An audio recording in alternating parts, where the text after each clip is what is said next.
Oh, thank you. Yeah. See, I forget too. Okay, we're recording now, so whatever you say will be heard worldwide. Okay. Yes. Where are they at the beach? Where are they?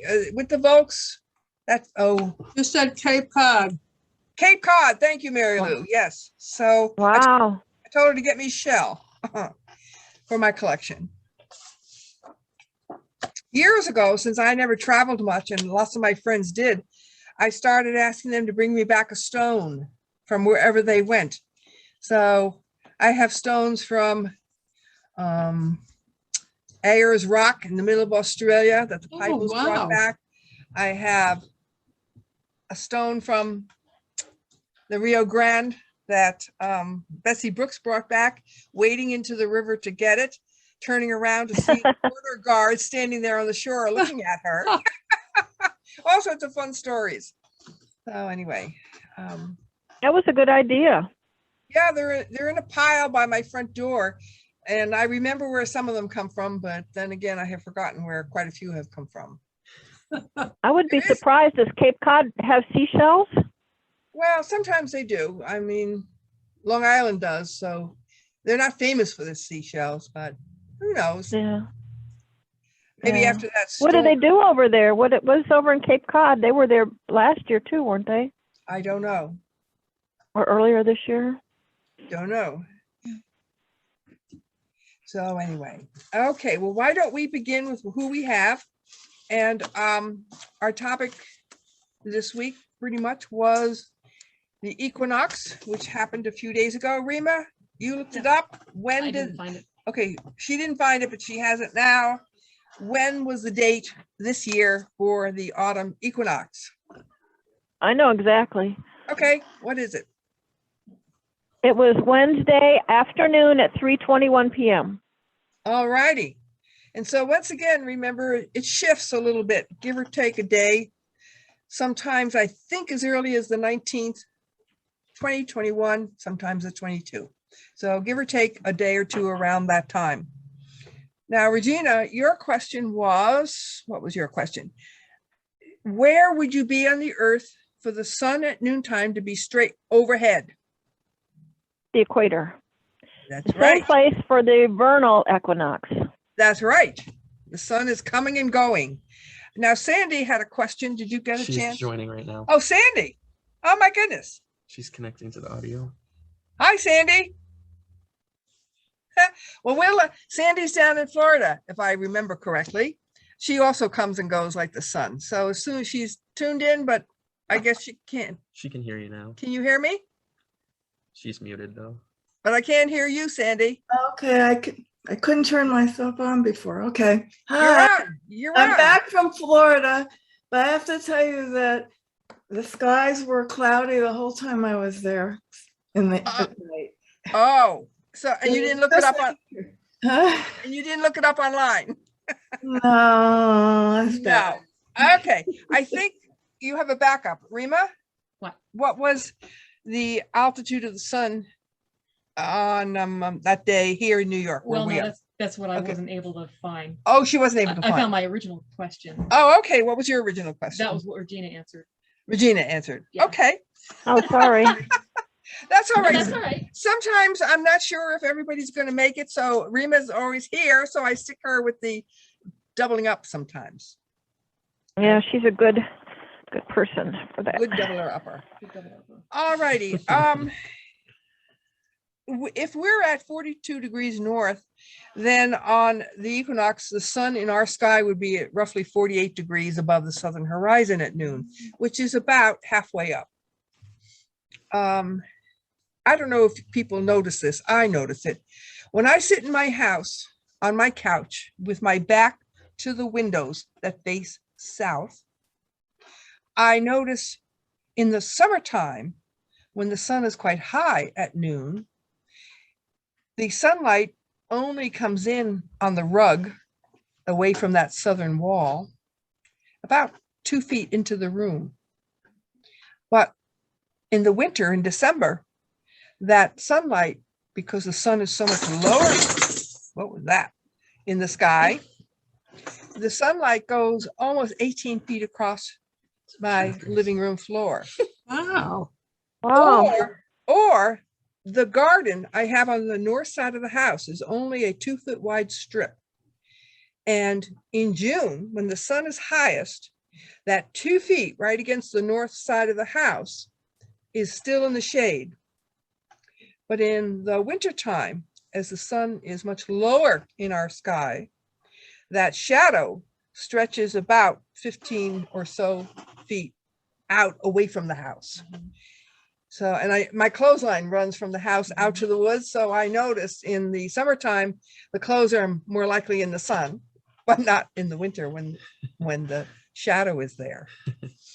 All righty. Mary Lou, I think I asked you something about the Tropic of Capricorn. Was that correct? No, you asked me.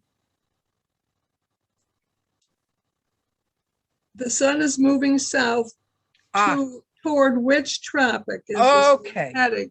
And it's heading toward Cancer. In the northern tropics. I don't think it ever gets to Capricorn. Okay, we're going to have to correct that. And don't listen to that answer, folks. In a few minutes, when I go over, we have a picture of the Earth and the latitudes, etc., and we'll go over what the sun is doing throughout the year, back and forth across the equator. The Tropic of Capricorn is to the south, and the Tropic of Cancer is to the north, roughly in Florida. No, is that backwards? Oh, no, I just, I'm laughing at the noise. Oh, what is the noise? they're musical instruments. They were in that thing and they fell out. Oh, we have a bunch of musical instruments that fell out on the floor. Okay. So we'll hold that thought. We'll get to that in a few minutes. Bob and Ann aren't here, are they? Well, okay. This picture, can you all see the picture on the screen of a big ball? No, I can't. Pardon? Regina can't. Regina, okay. Yes, Yeah, yes. but I can visualize it. All right, we're up on some tiny island just off the north coast of Iceland on the Arctic Circle. And the people there, or somebody, has erected this, looks like it's a 10-foot diameter, probably hollow, probably metal, not sure, ball, sphere, which sits on the Arctic Circle. And there's a picture of a guy leaning against it. The ground around is all sort of short, grassy. And in the background, you can see, I guess, the ocean. Yeah, I think Unless so. it's a glacier. I think it's the ocean. No, it's not. What's Yeah. it say? That's the ocean. Concrete sculpture. Oh, 9-ton concrete sculpture. Holland? Oh, wow. I thought it was Solid. solid too. Doesn't say. Well, anyway, what Bob thought was hysterical was the fact that because remember we talked about how the Earth wobbles like a top and therefore our pole star won't be our pole star forever. Well, that also means the alignment of these lines on the Earth, like the equator, the tropics, the Arctic and Antarctic Circle, shifts slightly. So every year they got to get out and move this ball a wee bit, probably using GPS to realign it, which I just think is hysterical. I love these kind of Yeah, I monuments. do too. Yeah. I want to take a pause here before we get lost in latitude, longitude, and all of this and that, and what the sun is doing with these lines, and just go back for a minute or two to history. And I never could pronounce the Greek guys' names. So I'm going to make an attempt. But this concept, you all know what latitude and longitude is, don't you? Speak up. Yes, Yes. I do. Okay. Yes. All righty. So a Greek fellow named Hipparchus, I'm going to call him Hippo for short. He was one of those, he was a mathematician, an astronomer, a philosopher, a thinker, and he's the one that first came up around 150 BC, a long time ago, with this concept of dividing up the Earth with lines, which we call latitude, which are parallel to the equator, that imaginary line that divides the northern and southern hemisphere, and longitude lines, interestingly enough, even though he had no way to measure them, starting at the one pole and going straight down around the Earth to the other pole, sort of like the segments in an orange. Now, the trouble with Old Hippo was he didn't give a definite length to any of these lines. He simply took the map as he knew it at the time, and he was centered in Alexandria, that famous Egyptian city where much of the knowledge of the Western world was gathered in their beautiful library. And so he ran these lines through famous places on his map. So some were close together, some were further apart. But he at least got a start. What else did he do? Let me just think here. Then Ptolemy, who we've talked about, he came along roughly 300 years later. I'm going to round it off to 150 AD. He also was situated in Alexandria. And he was also multitask kind of a person. But one of his, I guess, important things was he gathered all sorts of information from traders and merchants and travelers, and he put it together in a variety of books. And what he did at this time was he decided to standardize latitude and longitude at a certain distance each. He decided he'd divide. By the way, they all knew the Earth was a sphere. Right? No flat Earth society people back in the day in Greece.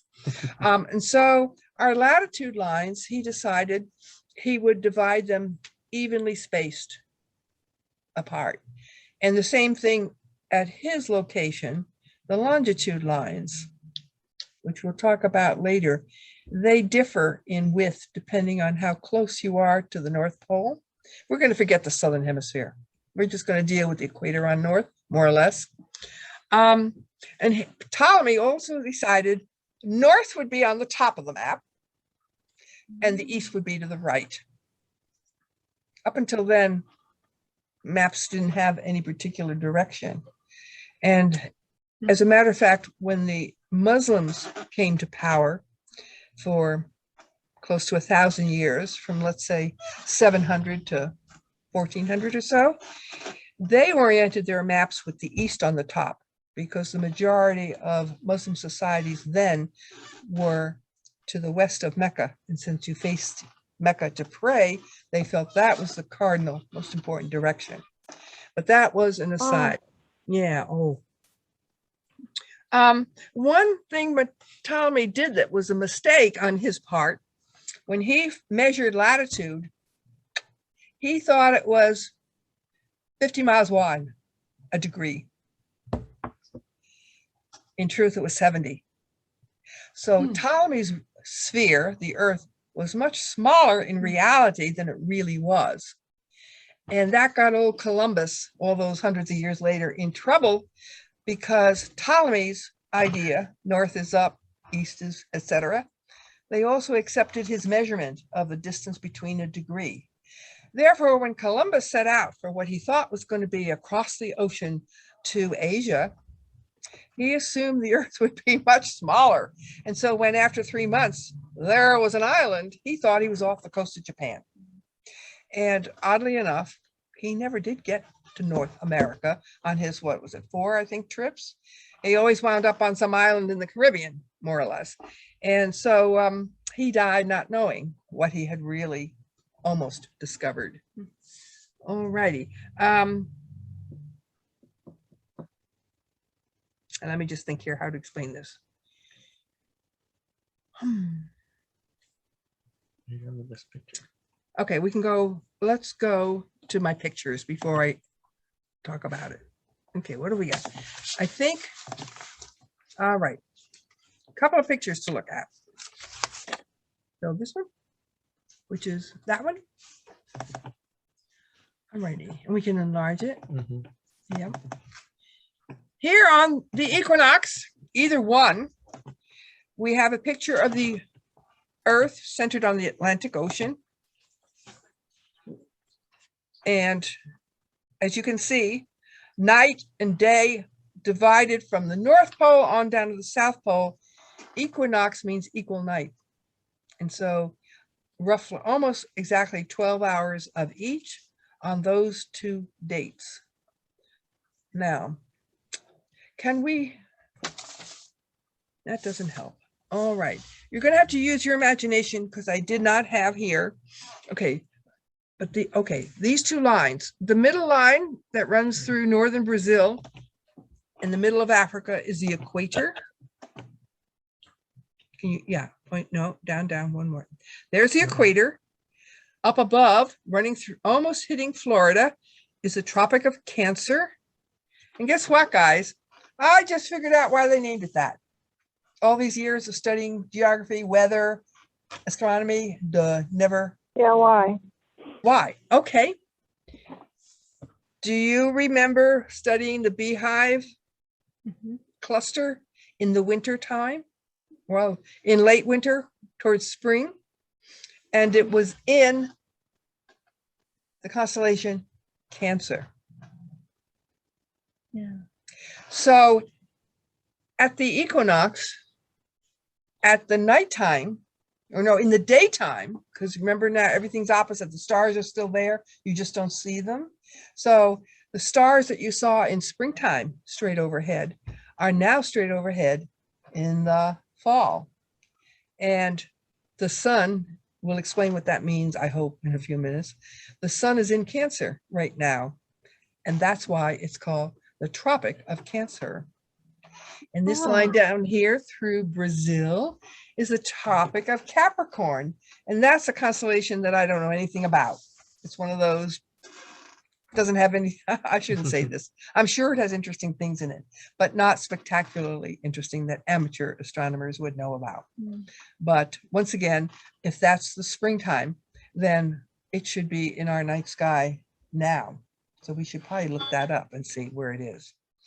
Alrighty, for right now then, these are real lines on the Earth. We didn't invent them like we invented longitude lines and the prime meridian that runs through Greenwich, or on the halfway around the world, the one that runs down through the middle of the Pacific Ocean, the international date line. Those longitude lines were conceived by human beings and put in place by us for convenience. But these parallel lines to the equator, and if we kept on going, I guess, oh, there it is at the top, is the Arctic Circle. Those really are lines that the sun makes at noontime at certain times of the year. And so both equinoxes would find, if you lived along this line, the equator, anywhere along that line, exactly at noon, halfway between sunrise and sunset, if you went outside and looked up, the sun would be straight over your head, 90 degrees. And we're going to be looking at some pictures here in a few minutes, and I don't have one, but I remember it. It was a picture of Quito in Ecuador, which is right on the equator, 0 degrees latitude. At 5,000 feet, it's known as a city of perpetual spring because the weather is so beautiful. Even though it's on the equator, it's so high up, it's pleasant all the time. And it showed a picture of a palm tree, one of those, 30-foot high bare trunks, and then a frothy round top. And at the foot of the trunk, like a black tire, was the shadow, perfectly centered on the trunk of the tree, which of course we here in the north of the Tropic of Cancer can never ever see a shadow like that, because for us the sun is always in the southern sky somewhere towards the south, never overhead, like it is sometime during the year between those two tropics. So right now in autumn, the sun is moving away from the northern hemisphere, drop your line, down towards the Tropic of Capricorn, which it will reach December 21st, the winter solstice. For us in the north, the shortest day of the year. For the people in the southern hemisphere, their summertime, their longest day of the year. Then after a pause of a second or whatever, it starts back. And by springtime, in March, it once again reaches, whoops, slow down, Yeah. the equator. Equal day and night again. Ian's in a hurry to get there. And then it keeps moving till June 21st, let's say, when it reaches the Tropic of Cancer, which for us is the longest day in the year, the beginning of summer. Any questions on that, guys, before we move on? No, Okay, let's look at some pictures then before we talk about another way of explaining the equinox. Okay, so let's find. This comes from a book that was written in the 50s as a meteorology book by, originally he was from Holland, but he came to America, I'm guessing for school, and stayed. It was a great little book. That's where I got the picture of the palm tree and the shadow. What are we doing? This one? What's its name? At the North Pole. Oh, okay. Okay, now can we enlarge that? All right. Sorry guys, it's kind of little, but it's a great picture. So put on your glasses, get out your magnifying glass. If you were, oh, by the way, everybody, a question. And don't let the North Pole fool you, because that's not the answer. I asked Ian before we started, where would you have to live on the Earth to be able to see all the stars in the sky? didn't you just give it away? No, it's not the North Pole, Oh, because you can't see around the curve of the Earth, so you could never see the stars way down in the southern hemisphere. well, then it'd be the equator. Yes, if you lived on the equator and look north, like all those Haitians, you would see the pole star sitting right on the northern horizon if nothing got in the way, like a tree or a hill or a building. And if you turned around, of course, there is no pole star in the south, but you could see all the stars in the southern hemisphere as well. But we're not there. We're up at the North Pole. And I had never thought about this, but if you were exactly at the North Pole, I think I asked this once before a couple of months ago. You take a step off the North Pole, and in which direction are you going? Do you remember, Mary Lou? I think you had a hard time with this one a couple of months ago.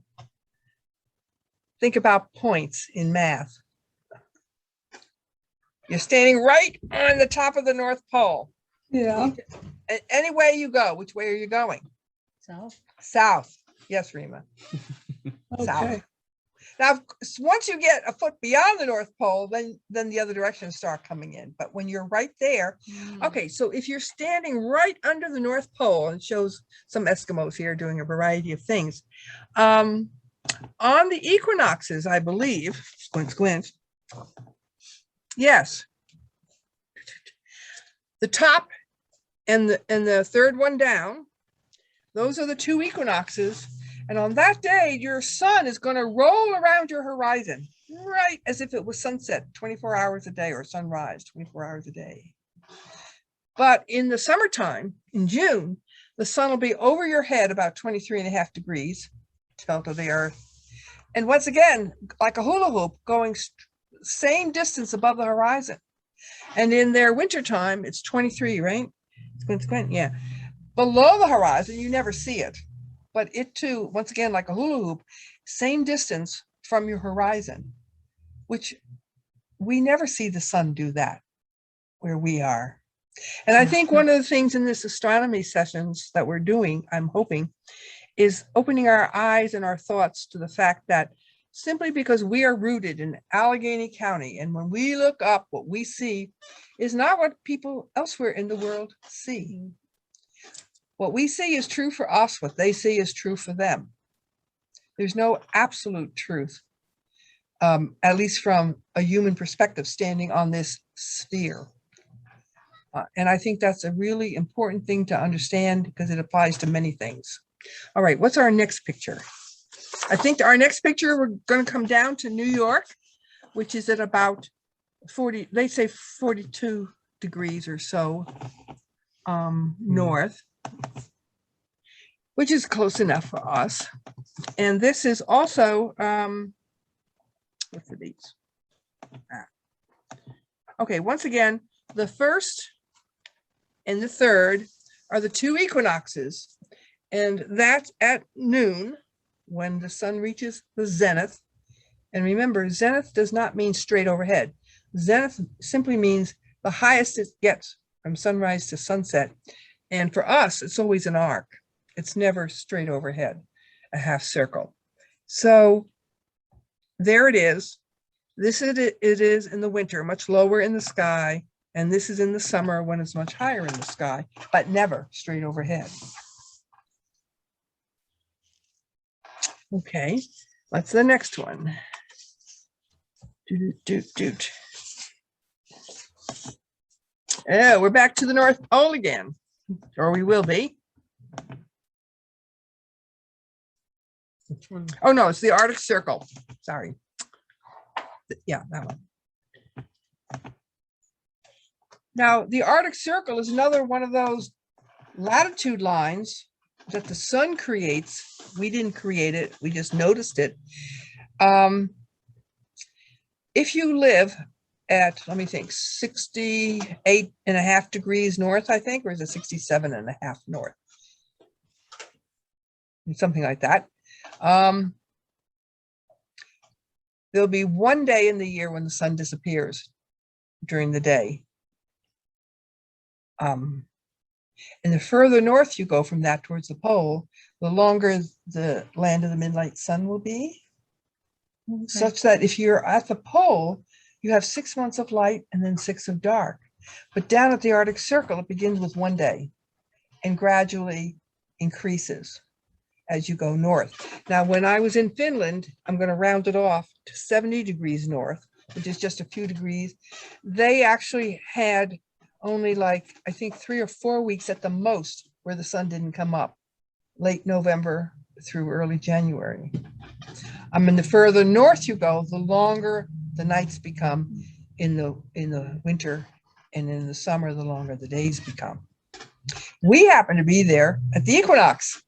So it was the same there as it was here, even though they were 7 time distant time zones away. All righty. Okay, and the last one then, which I thought was interesting, the last of these pictures, was if you lived on the equator. There we go. All righty.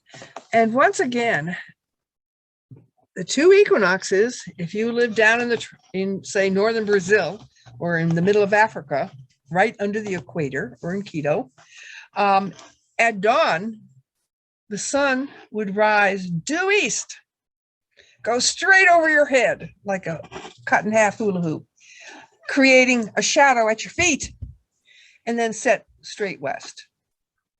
And of course, then depending whether it's the winter or the summer, their shadows are different than ours. Of course, in the southern hemisphere, remember, everything's reversed. If you get lost in the woods, you gotta, what is it? The shadows will be to the north, right? Don't get lost in the woods. What's that? Rima? I thought south. Okay, Virginia. for us, the shadows are always to the north. So for them, the shadows are to the south. Thank you. Oh, you're right. Yeah, getting mixed up here. Okay. All right. Now comes the hard part, guys. This is how I always understood the equinox. I thought about where the sun was in our sky and the mark it made on the ground and the angles in the sky that it was. But there's really an astronomical way. This is like secondhand information. And if we can pull up that last picture, which is, I'm sorry, guys, I could not get a more clear one. So maybe you as homework can look this up and find a better image. Yeah. And can we make it bigger?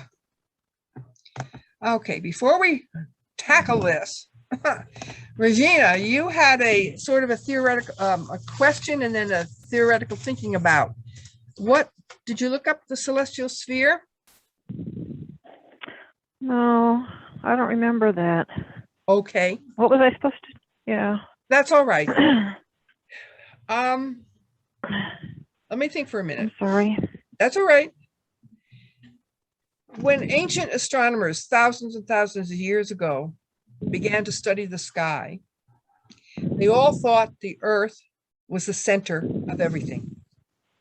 Therefore, when they looked up at night from horizon to horizon, they envisioned the sky as a dome, like this upside down bowl sitting on the horizon. And also think about it. Most societies that had astronomy were desert societies. You don't find any famous middle of the jungle societies studying astronomy very much because they couldn't see the stars very well. The trees in So the way. the trees were in the way, or too many thunderstorms or whatever. So you needed a dry climate, clear air, not a lot of trees to get in your way. So that meant the Arabs, the Persians, some of the Chinese in the West, they were and all the ones in the Middle East. Think of Samaria, Egypt. They had good clear skies. And so they were probably the first astronomers. And so they had usually a fairly flat horizon all around them in a circle, 360 degrees around. So you can imagine the stars, if you thought of them all at the same distance away, stuck on the bottom of this bowl. And then they conceived, of course, they knew the Earth was a sphere. So instead of just a bowl sitting on a flat Earth, they conceived of, as we can see in the middle, here's the Earth, the dark sphere in the middle, and then surrounding it at a certain distance was this celestial sphere. And all the stars were stuck on it, and therefore the same distance from us. And then, well, once again, you got to start making roads. I'm going to make a detour here. I taught the art of map making once, and the first question I asked my students was, back in the day, 5, 6, 7,000 years ago, no superhighways in those days, no GPS in those days, no maps in those days as we know them. How do you get from A to B? Say you were some inland tribe and you had access to, I don't know, ostrich feathers, leopard pelts, whatever, but you really liked the abalone shells that the tribe along the ocean could gather. So you set up a trade route between your homeland and the sea. And the question I always ask the students, how in the old days, what were the two things you needed to know to get from A to B? Anybody? What direction are you going in? What direction are you going? And what's the second thing? How to get back? No, because that's the reverse of the first. What direction you need to be going? No. How long is it going to take? And in those days, it was walking. So distance and time. And so in those What days, about the topography? I mean, Pardon? what about topography? And if there's a river there or what, I mean. okay, that was all part of a direction. In other words, you might, yeah. it might just say, it depended on the case.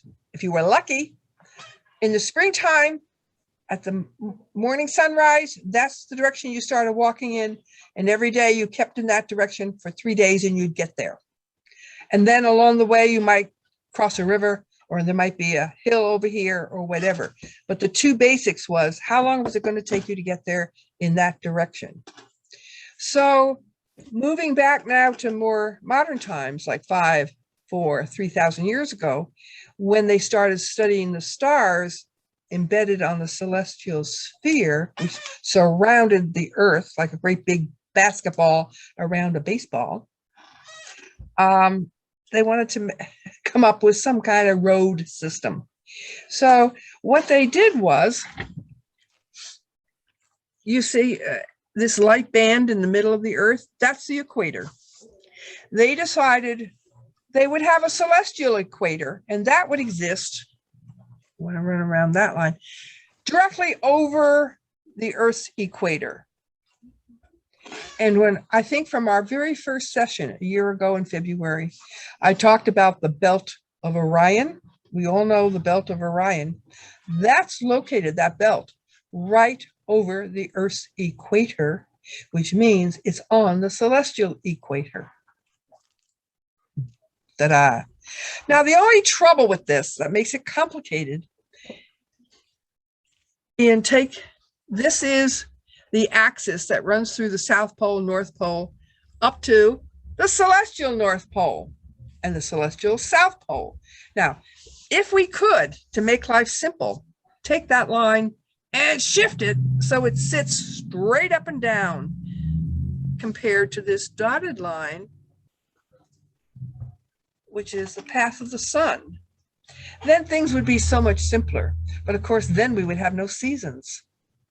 We wouldn't have the sun moving up and down between the tropics, crossing the equator twice a year. So according to astronomy, we also talked then about the ecliptic. Does anybody remember what that was in our night sky? I feel like I'm teaching my tech students now and they don't remember.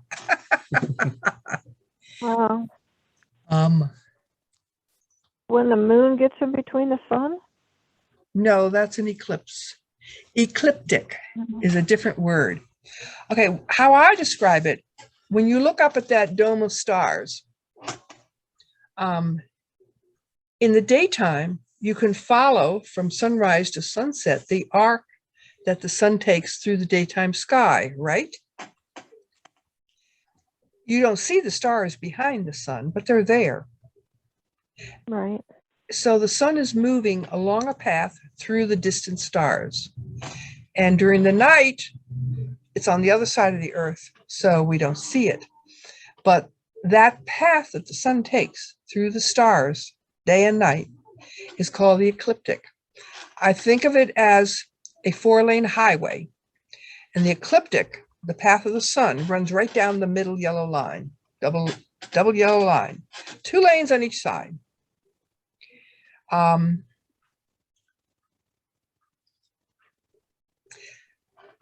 Now you can double check me. That whole superhighway is 7 or 15 degrees wide, I believe. And in that highway on either side of the ecliptic are the paths of the moon, the planets, and the zodiacal constellations. The zodiac runs along that highway.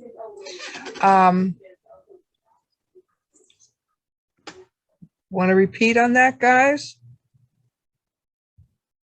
Yeah. Okay, this dotted line that the sun is following, on either side of it, a short distance, the moon will be, and or the planets that we can see, and even the ones we can't see, plus the sign of the zodiac. All follow that. They're never up here. They're never down here. They're always within 15 degrees of the ecliptic.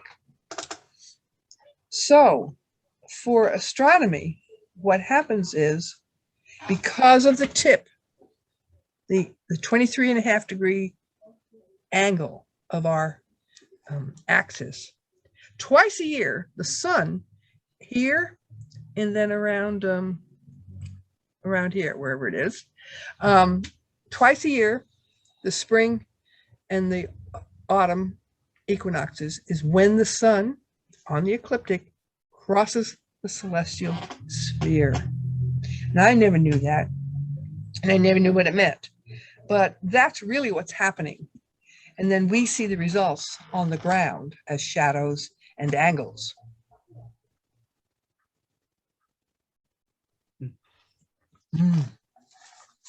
Lost them there. And that's when the equinoxes are? Yep.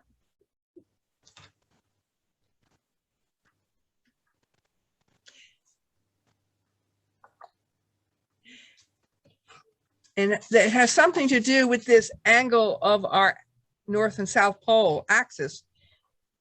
At that point, they're straight up and down compared to the ecliptic, I think, and that's why we have equal days and equal nights.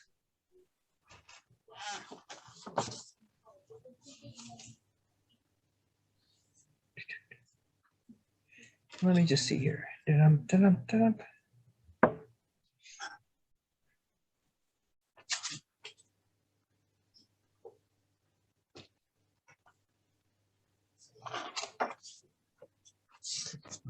Okay. I want to go back to history at this point. We went over this several months ago, but I think maybe it's good to go over it again. There was another one of those Greeks named, I don't know, Erastus, blah, blah, blah. I don't know, Erasto, I'm going to call him.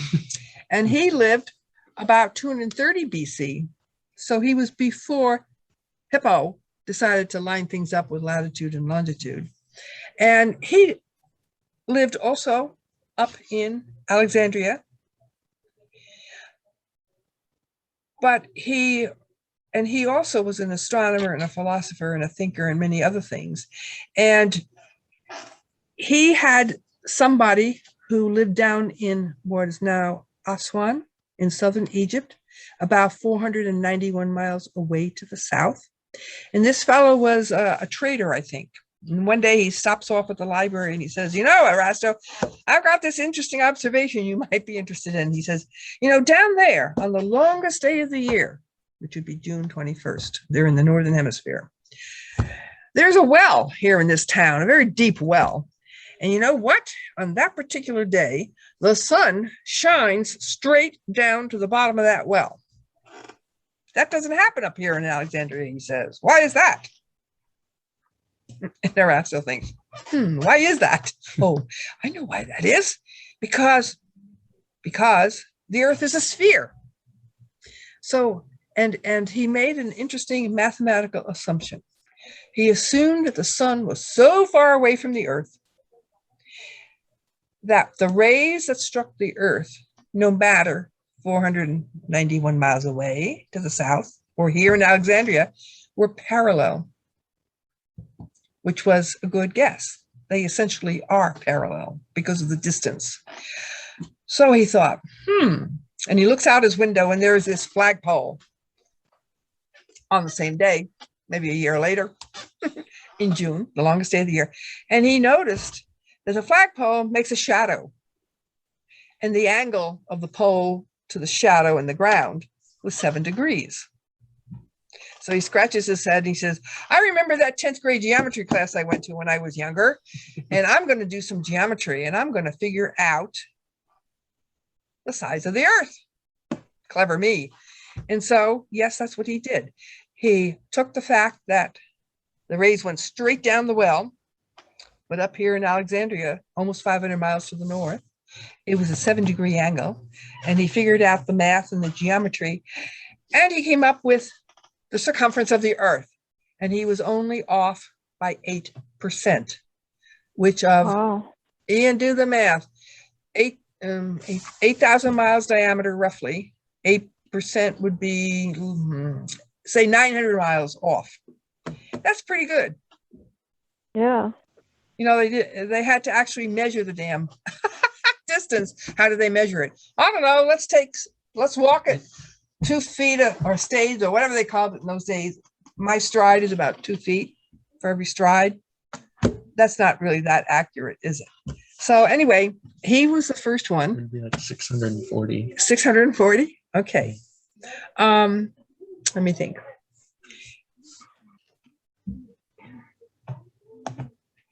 So I think, once again, we in the West often think of the Greeks as the beginning of our civilization here in the West. And that was because of all sorts of things, but largely I think because, and maybe this is because my background was originally science, it gave us a way of understanding the world. You made observations and you thought about it. And then you applied what you already knew. And often in science, math was, especially in astronomy, you need to be a mathematician. If he didn't know geometry, he never would have figured it out. And of course, the Romans, when they took over Greek culture around, let's say, 200 BC, 100 BC, they adopted much of this and continued on with it. And those two cultures, the Greeks and the Romans, for maybe close to 1,000 years, were the classical world. And all that was destroyed, partly by the barbarians and partly by the Christian church. One of the sad stories about the library at Alexandria, which for the West was the center of learning for many, many, many centuries. It had a library of 700,000 scrolls. We didn't have books in those days. And some of the great thinkers of the world had worked there. And their last librarian, amazingly, I just read, was a woman. And I think for the church, that was the last straw. So in the early 400s, a mob murdered her and burnt down the library. Were they Christians? Yes. Oh. And it was the church sponsored, yes, and the Christian mob. And we wonder why we then had almost 1,000 years of what used to be called the Dark Ages. I sometimes worry that we are reliving our past in our recent time here in America with this disdain for knowledge and for science and for understanding and arriving at the truth a certain way. So it behooves us all to read our history and learn what went on in the past. I don't want another dark age to come for 1,000 years. I don't know about you guys. I don't want it. So anyway, that was the sad end of the wonderful city of Alexandria in roughly 420 AD.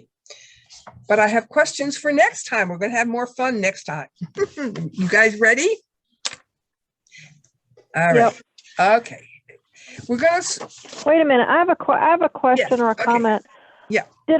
About the equinoxes, did I read something about, I didn't pay attention to it too much because I was looking for the 90-degree thing, but is there more northern lights or aurora borealis activity in the equinoxes? No. You know anything about that? Yeah, yes, I do. And no, it doesn't. The aurora borealis, and there's also some in the southern hemisphere around the South Pole. Australia's borealis, I think it's called, the southern lights. That is due to activity on the surface of the sun. And the sun has a 11-year cycle of sunspots. And I think we're sort of in the middle. We're in the doldrums, I believe, between the high point of that 11-year cycle. And so in about maybe 4 more years, we'll hit a high point again when they'll be much more active. And sometime in the winter, we'll do a whole session just on the Northern Lights because they are amazing. Okay. Yeah. Now, once again, myth versus science. Some of the Cree, not the Cree, the Winnebago tribes, I think, believed, they're the ones that lived up around the Great Lakes, still do, some of them, that the Northern Lights were the recently departed spirits of the dead who had just died, and they were dancing their way to the next life and sending back messages as they left. And I'm sure I'm not aware of them, but I'm sure we can find them, many other mythical explanations of the Northern Lights. But we'll talk about the scientific ones. Any more questions before I give you my next week's questions? No, thank Nope. you. Okay. I thought we'd talk about capital stars, like in the US, Washington, D.C. is our capital. And its capital star is Capella, Capella. And the reason for that is at noontime, or well, at midnight, Capella stands almost at the zenith, almost straight over Washington, D.C. And so it was nicknamed the capital star. And I'll talk about Capella because it happens to be on a latitude if you go around the world, it sits on top of many capitals around the world. Rather amazing. But what I want you to find, I'm going to give you each a star, and I want you to find what big city does it travel over at midnight? In other words, when it's at the 90 degrees above that city, wherever that city is in the world. All right? Am I clear or not? If I'm not, I'll try. Yeah, it's clear to me. Sandy, is it clear to you? Mary Lou? Yes, Oh, okay. So let's see. Who have I got here? Is Rima still in there? Rima? Yeah. You have Antares or Antares. How do you pronounce that? And Melanie is going to have Deneb. Maybe you can do that for her. Mary Lou, you have Vega. Melanie is here. No. okay. Okay. Could Regina, could you go back to Melanie? yes, she has, what did we say? Dinner. Deneb. Oh, okay. All I'm right. starting with the summer stars that we've just Yeah. looked at. Yeah, right. And I'll call Deb. She can have Aquila. Regina, you have Aldebaran, which Oh, is can you spell that? Aldeb Aran, I think. It's in Taurus the Bull, Okay. the alpha star in Taurus the Bull. Okay. And okay, Bob and Ann, I'm going to give Betelgeuse and Rigel in Orion. And Jordan, who I did not call to wake up, he's probably still sleeping, I'm going to give Sirius. And Sandy, you have Arcturus.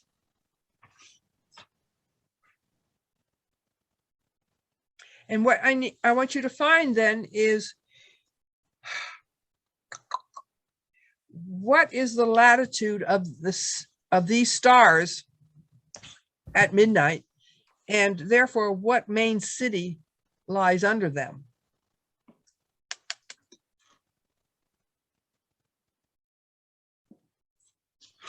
And then a question for everybody. We'll be looking at the lonely one next time, especially when we have our star party. A good old Arabic name, Fomalhaut. Fomalhaut.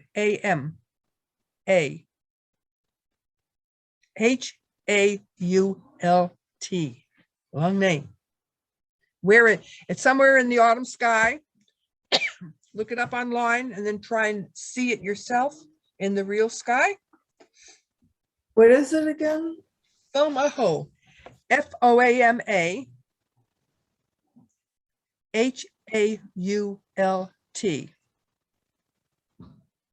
That started with an F, F as in format. Frank? F Or as in Frank? Yep. Yes. Okay. Oh, Mhm. is there an R in there? No, Okay. Fomalhaut. Yeah. It sounds French to me, but I think it's Arabic or a translation thereof. Hmm. And what does this mean? The lonely one, or the one that stands alone. And you'll see why that is called that when you find it in the sky. Or you can, they will put up, you all know how to find the star chart now, right, Mary Lou, for the next month? Yes. Okay, so if you find October and look to the south, there it'll be. Oh, by Okay. itself. Yeah.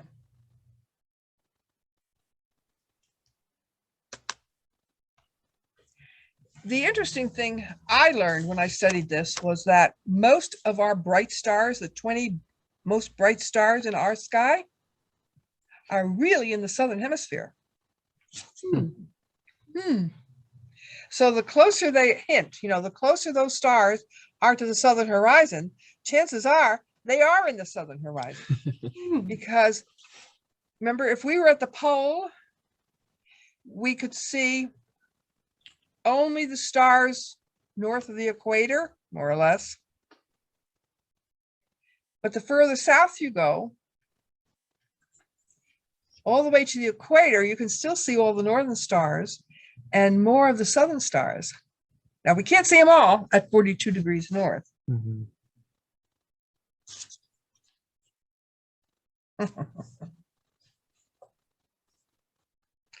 I was imagining those early sailors. You say the European ones. For a long time, they only sailed out into the ocean until they had to stay inside of land. Can you imagine the horror of realizing, oh my God, I can't see the land anymore, because they had no easy way to figure out how to get back. Or when they were going to fall off the edge of the earth. Yes. Well, you see what happens when a dark age happens. Yeah. You have a bunch of idiots thinking the earth is flat and you can fall Right. off. Yeah. Sail out far enough. And Right. and the church that insists it's got to be this way.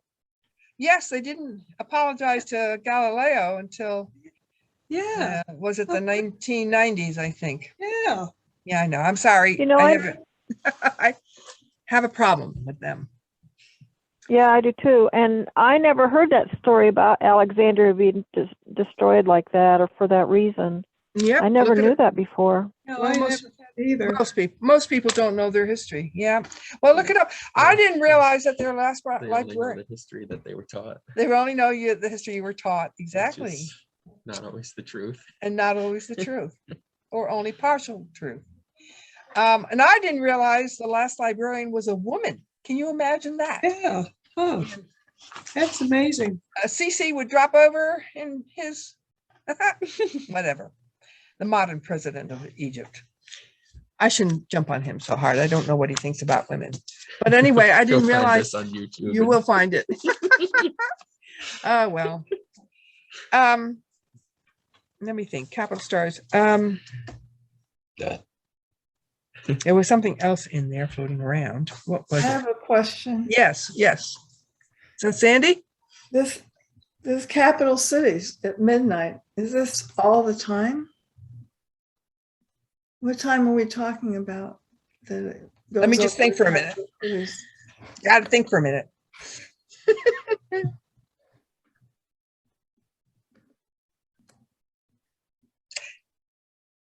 I think, I'm not Greek. I think that the stars are always in the same position in relationship to the earth, unlike the sun. In other words, every night at midnight, they'll be in a different position east to west, but they'll still be at the same latitude. If you want to transfer our latitude marks to the latitude in the celestial sphere, just like we do our equator.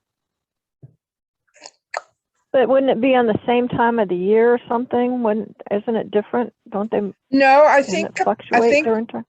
Capella always crosses in the same arc, and therefore crosses over the same cities. You know, midnight's different, right? Okay. Like Jordan, it's instead of 2 o'clock, it's what, 10 Right. o'clock there, or 11. I think that's true. Well, we'll look it up and find out. Look it up, Regina, and correct me, please. But I'm thinking Sirius, which I enjoy watching, tends, it rises, but it moves across the sky pretty much the same height above the horizon halfway across at quote midnight. I think. Right. It's the zodiac and the moon and the planets that shift where they are compared to the southern horizon. But I think the stars are the same. And how do we see different constellations at different times? I'm confused. All right. You're on a merry-go-round. Okay, Sandy? And off, when they start it up and you're sitting on your horse and you're looking off to your right, you're sitting on the outside horse, there's the ice cream stand. A fourth way round is the big oak tree. another quarter turn and you're looking at the playground, the final quarter turn and you're looking at the parking lot, and you go round and around and around. And those 4 markers repeat themselves in a pattern as you go around. They seem to be going around the other way, right?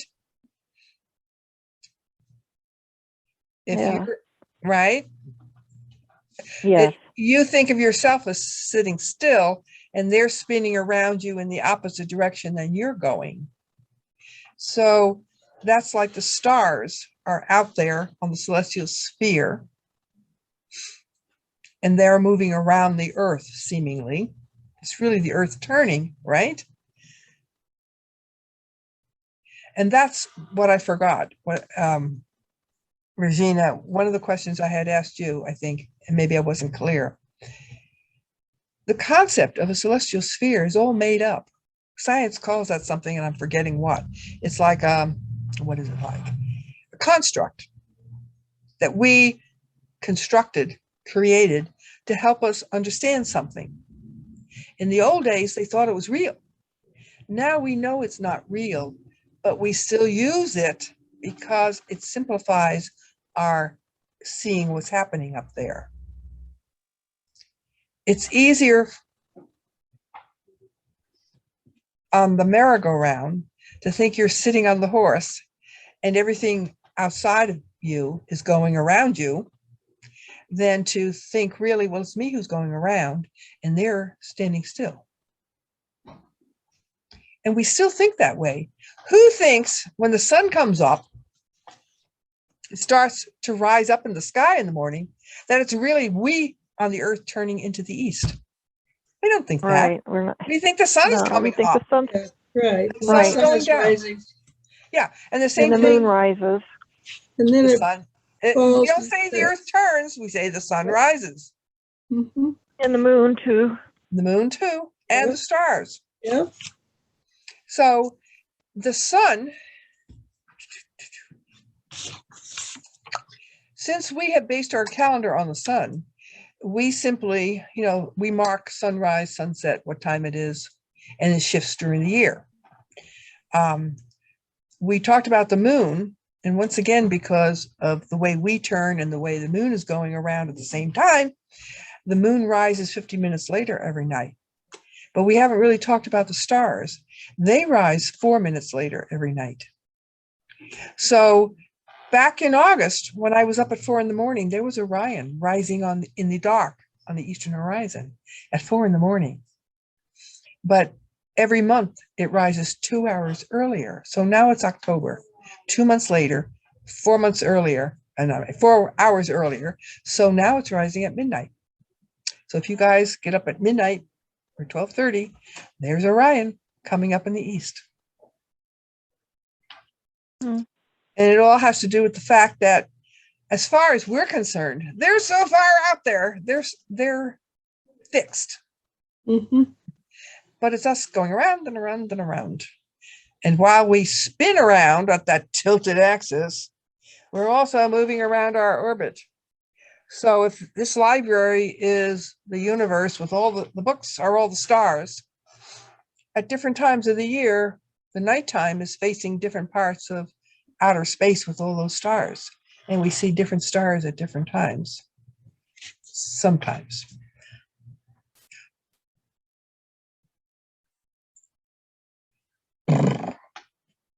You won't be able to sleep tonight. You'll be thinking. Hey, any more questions? And everybody think about a time around the 22nd or 23rd of October, which will be 2 or 3 nights after the full moon. When we have a clear night, we can do our last star party before the really cold weather sets in.